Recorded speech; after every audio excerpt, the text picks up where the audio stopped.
Tuesday, May 3rd, Abram and Lot. Genesis 13, 1-18 says, So Abram went up from Egypt to the Negev, he and his wife, and all that belonged to him, and Lot with him.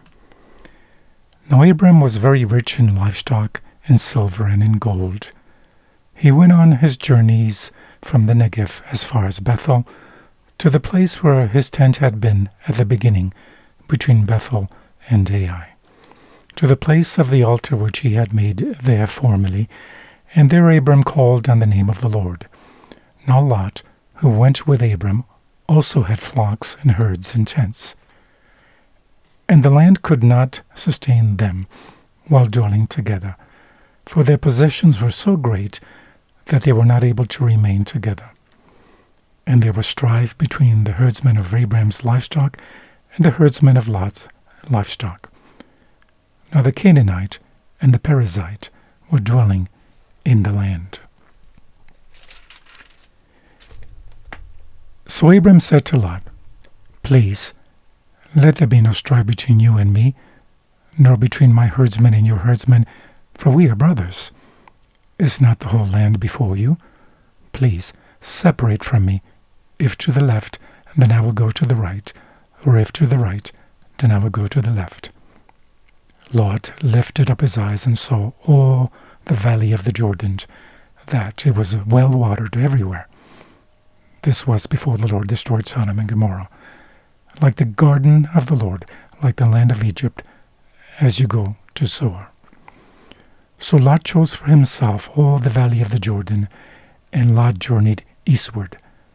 Thus they separated from each other. Abram settled in the land of Canaan, while Lot settled in the cities of the valley and moved his tents as far as Sodom. Now the men of Sodom were wicked exceedingly, and sinners against the Lord. The Lord said to Abram, after Lot had separated from him, Now lift up your eyes and look from the place where you are, northward and southward and eastward and westward. For all the land which you see, I will give it to you and put your descendants forever. I will make your descendants as the dust of the earth, so that if anyone can number the dust of the earth, then your descendants can also be numbered. Arise, walk about the land through its length and breadth, for I will give it to you. Then Abram moved his tent and came and dwelt by the oaks of Mamre, which are in Hebron, and there he built an altar to the Lord. What does this story teach us about the importance of character? After Abram returns to where he was before, as if his trip to Egypt were a mere unfortunate detour, God's history with Abram starts again, where it has stopped since his first trip to the Promised Land. Abram's first station is Bethel, Genesis 13:3, just as his first trip to the land, Genesis 12:3-6. Abram has repented and is back to himself, Abram, the man of faith. Abram's reconnection with God already shows in his relationship with people, in the way that he handles the problem with Lot, his nephew, concerning the use of the land. It is Abram himself who proposes a peaceful agreement and allows Lot to choose first, Genesis 3:9 and 10, an act of generosity and kindness indicative of the kind of man Abram was.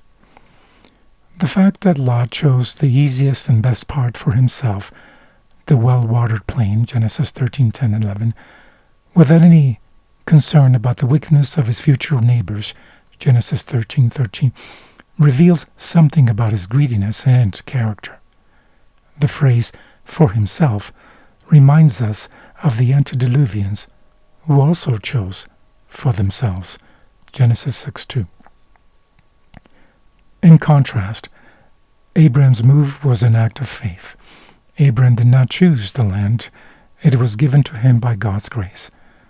Unlike Lot, Abram looked at the land only at God's injunction, Genesis 13:14.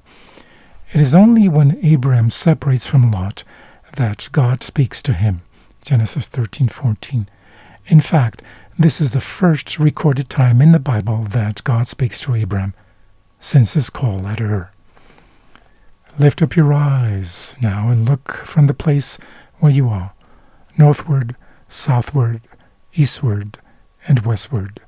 For all the land which you see, I give to you and your descendants forever. Genesis 13:14 and 15. God then invites Abram to walk on this land as an act of appropriation. Arise, walk in the land through its length and its width, for I give it to you. Genesis 13:17. The Lord, though, makes it very clear that He, God, is giving it to Abram. It is a gift of grace, which Abram must appropriate by faith, a faith that leads to obedience. It is the work of God alone that will bring about all that He has promised to Abram here. Genesis 13:14-17.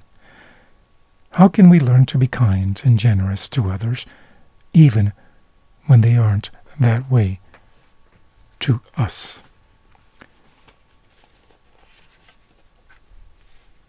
From the book Conflict and Courage, page 48, it says, the most fertile region in all Palestine was the Jordan Valley. There were cities also wealthy and beautiful, inviting to profitable traffic in their crowded marts. Dazzled with visions of worldly gain, Lot overlooked the moral and spiritual evils that would be encountered there. He chose him all the plain of Jordan and pitched his tent towards Sodom. How little did he foresee the terrible results of that selfish choice. Lot chose Sodom for his home because he saw that there were advantages to be gained there from a worldly point of view.